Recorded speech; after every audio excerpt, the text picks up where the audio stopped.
Hi everyone, it's Dr. Ramani and welcome back to this YouTube channel on narcissism. It's my hope that the content on this channel will help you make sense of something that actually feels very confusing, but I'm hoping to simplify it by talking about narcissism in a wide variety of ways. Well, we're about to start a new series that really takes on the relationship between social media and narcissism. This is the first episode in this series, and basically, social media changed the game on narcissism completely. And it was really only while researching this series, I'm like, wow, it really did. So welcome to this new series on social media and narcissism. Social media, at least in my opinion, shifted the awareness on narcissism in a very, very new way. And social media is really the narcissistic person's playground, their weapon, their drug, and it really becomes a lens to understand the phenomenon of narcissism like no other. This brief series will, over time, take on the intersection of social media and narcissism, with my goal being that I want to help you understand how all of this may be affecting you. So I want this first video to almost be like a history lesson. What's fascinating about the place I've been in with this is that I'm old enough to have been studying narcissism since before there was ever social media. And it's interesting, as I was preparing and thinking about this video, I recognize there's moments you remember your entire life. And this moment was somewhere around 2007, 2008. I don't actually remember the date, but I remember it was at night. A friend of mine reached out and said, hey, have you ever heard of this thing called Facebook? And I'd actually never heard of it. I remember the friend sending me the message. It was late at night. Everyone was asleep. And I had like this quiet moment. I'm like, okay, let me go to this Facebook thing that this person is telling me about. And again, I had a rare quiet moment. I opened it up, I logged in, and I spent about 30 minutes poking around. It allowed me to find out what happened to people from my high school. And I was sort of happy to see what happened to the mean girls. But after I kind of was entertained by it for a minute, I actually started to feel a little sick.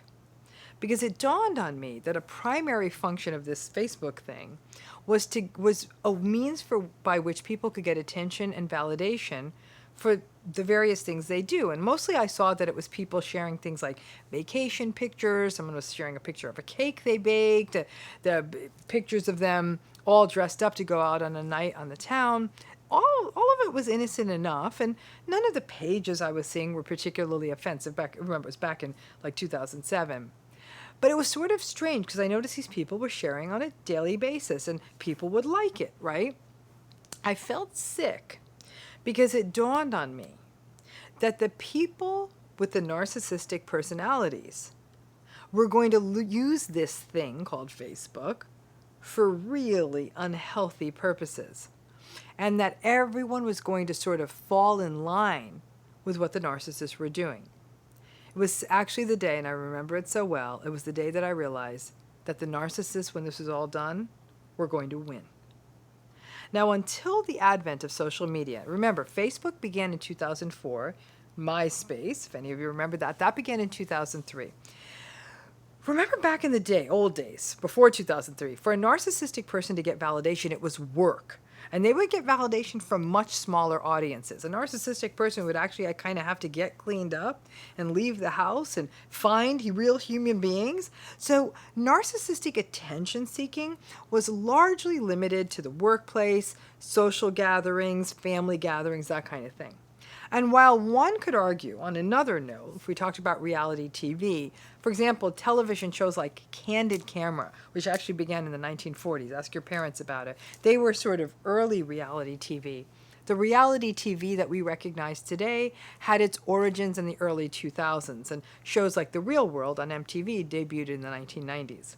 Certainly that double storm of reality TV, that idea that anyone can be temporarily famous if they behave badly enough, along with the other storm of social media, anyone could get attention anytime.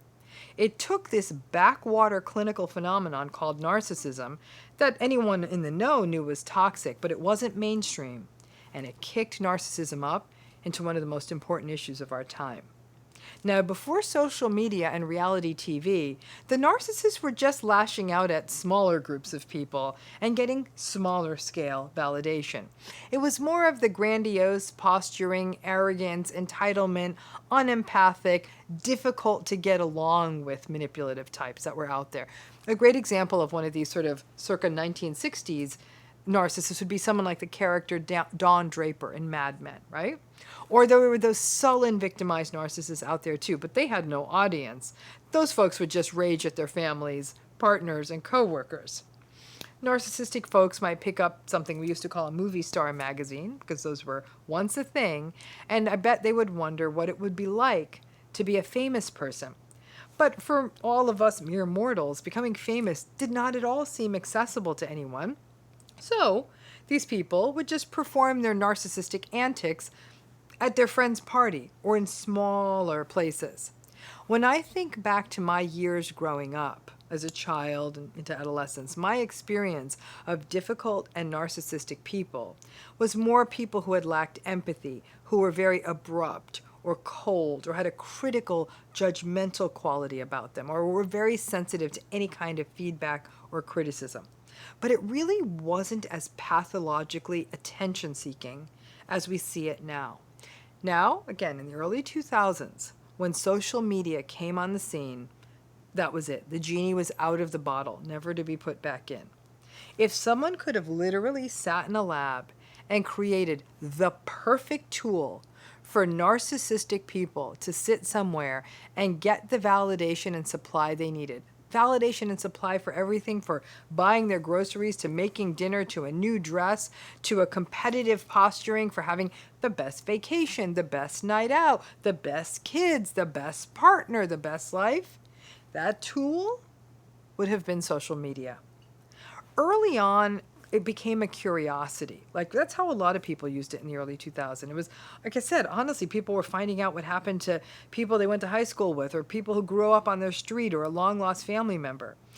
People were using it for things like sharing family photos. But in the blink of an eye, we entered a universe of influencers and population-wide manipulation, and frankly, a population-wide development of people developing their false selves. False selves that people believed were better than their real selves. And social media also created a universe where a lot of people were walking around the world all the time wondering if they were missing out on something better or if they were even good enough. And in that way, social media almost became like a narcissist. Social media left people feeling like they were not good enough. They were gaslighted, manipulated, full of self-doubt, full of confusion. Anyone on social media was basically in a narcissistically abusive relationship with social media. For people who had any kind of fragility around their sense of self, their self-worth, or their identity, social media was really a perilous, and is a perilous space. And social media started having, and continues to have, the same negative impact on people as narcissistic relationships do. And the narcissistic people, they own this space.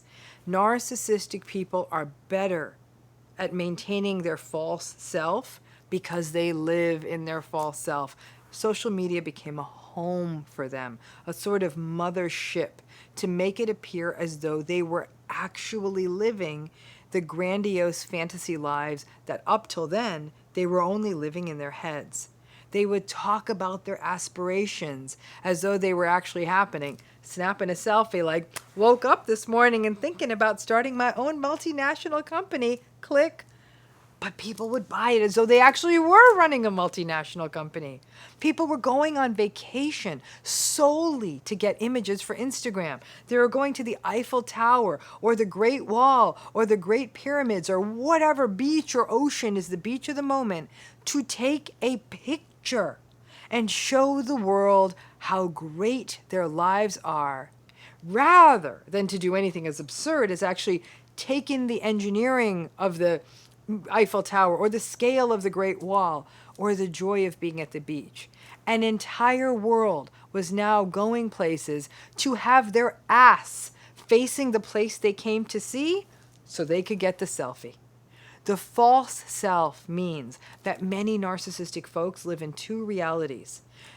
The reality that induces envy in other people, and the reality that they actually live in, which is never going to be as good. And as such, the narcissistic people in the age of social media live in a chronic, constant state of quiet rage, wanting their actual lives to be as good as the lives they portray on social media.